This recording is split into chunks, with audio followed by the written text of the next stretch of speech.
Hi friend, আশা করি আপনারাও খুব ভালো আছেন এবং আমিও খুব ভালো আছি। তো দেখুন, আমি আজকে একটা ড্রাগন গাছের ডাল নিয়ে আসছি, ওটাই কিভাবে লাগাই আপনাদের সাথে শেয়ার করছি। তো আপনাদের যদি ভিডিওটা আমার ভালো লাগে প্লিজ লাইক অ্যান্ড শেয়ার করবেন, আর অবশ্যই কমেন্ট করে জানাবেন কেমন লাগলো। তো দেখুন, আমি এই ছোটো দুটো ডাল ছিল, এর থেকে আরেকটা ডাল কেটে নিলাম। মোট 5টা ডাল হয়েছে আমার। তো আমি এই 5টা ডালই দুটো বস্তার মধ্যে লাগাবো। তো আপনাদেরও যদি ভিডিওটা ভালো লাগে তো আপনারা প্লিজ শেয়ার করবেন। তো আপনারা কে কে ড্রাগন গাছ ভালোবাসেন প্লিজ কমেন্ট করে জানাবেন। তো দেখুন, আমার খুব ইচ্ছে ছিল, অনেক দিনের ইচ্ছে ছিল যে আমি ড্রাগন গাছ লাগাবো। এই জন্য আমার হাজব্যান্ডকে আমি বলেছিলাম যে ড্রাগন গাছ কোথা থেকে পেলে নিয়ে আসতে, আমি লাগাতে চাই। তো ওর ফ্রেন্ডের বাড়িতে ছিল, তো একদিন বললো যে আমার ফ্রেন্ডের বাড়িতে আছে, আমি নিয়ে আসবো। তো নিয়ে আসলো, আস্তে আস্তে সন্ধে হয়ে গিয়েছিল। তো আমি সন্ধ্যের সময় লাগাচ্ছিলাম। তো দেখুন, মাটি আমি বস্তার মধ্যে ভরে রেখেছিলাম। তো দেখুন, আমি ওইভাবেই গাছগুলোকে লাগিয়ে দিলাম শুকনো মাটির মধ্যে। তো তারপরে জল ঢেলে দিচ্ছি। আমি অনেকটাই জল দিয়ে দিলাম, কারণ মাটিটা শুকনো ছিল, জলটা টেনে নেবে। তো ড্রাগন গাছের জন্য বেশি জলের প্রয়োজন নেই, আমি আজকে লাগাচ্ছি এই জন্য অনেকটা জল দিলাম। তো এরপরে যেদিনকে মাটি শুকনো হবে সেদিনে জল দেব, তার আগে আমি জল দেব না আর গাছে। তো দেখুন, আমি ড্রাগন গাছের ডালটা কিভাবে লাগালাম, খুব সহজ এবং ইজি। আমি ছাদের একটা কোণায় লাগিয়ে রাখলাম গাছটা। তো ফুল সানলাইট পেলে খুব ভালো হয়, কারণ আমার ছাদের শেড আছে, ফুল সানলাইট লাগে না, তো সাইড থেকে রোদ আসে। তো দেখুন, আমি বস্তা অনেকটা জল দিয়ে দিয়েছি। তো শুকনো মাটি জলটা টেনে নেবে, আমি এভাবে লাগিয়ে দিলাম। দেখুন, তো চলুন আমি আর একটা বস্তার মাটি রেডি করে রাখছি। তো দুটো বস্তায় মাটি আমি একসঙ্গে রেডি করে রেখেছিলাম। মাটিটা দেখুন খুব সুন্দর ঝরঝরা ফুরফুরে মাটি। তো আমি আগের বছরও এই মাটিটা দিয়ে গাছ লাগিয়েছিলাম। তো সেটা আমি ভেঙে ঝুড়ো করে রেখেছিলাম বস্তার মধ্যে ভরে। তো এর সঙ্গে কিছু ফার্টিলাইজার মিশিয়েছি, আর আমি গোবর সার মিশিয়ে নিয়েছি, মাটিটা রেডি করে রাখছিলাম। তো আমি কিচেন ওয়েস্ট কিছু ফেলি না, সেইগুলোকেও রেখেছিলাম, মাটির মধ্যে দিয়েছি।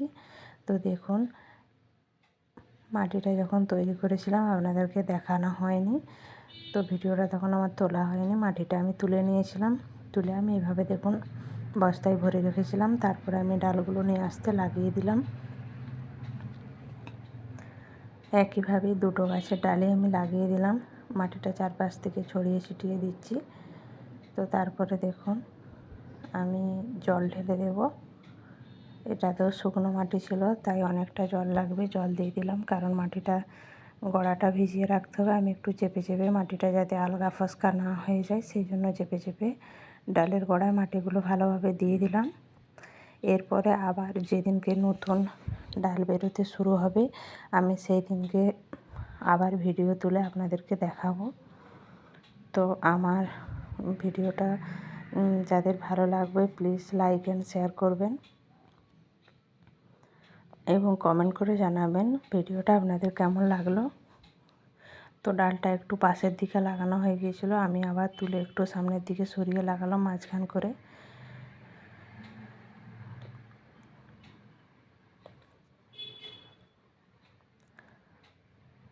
তো আমার দুটো গাছই লাগানো হয়ে গিয়েছে। ড্রাগন গাছে তো বেশি জল লাগে না, বেশি কিছু ঝামেলাও নেই, জাস্ট লাগিয়ে দিলে তারপরে হয়ে যায়। তো এইগুলো যখন ডাল বেরোবে বা শুরু হবে, এর মধ্যে বাঁশের খুঁটি টাইপের বানিয়ে ওপরের দিকে মাচার মতো বানাতে হবে। তো দেখা যাক আমার ড্রাগন গাছের ডাল কতদিনে বেরোয়।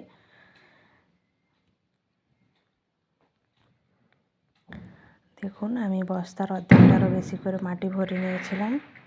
তো আমি নিচে ইট দিয়ে ওপরে একটা পাটার মধ্যে বস্তাগুলো বসিয়ে দিয়েছি। তো ফুল সানলাইট পেলে ড্রাগন গাছ খুব ভালো হয়। তো আমার তো শেড আছে, ফুল সানলাইট লাগে না, তো রোদ আসে। তো দেখুন, এইভাবে লাগিয়ে দিয়েছি।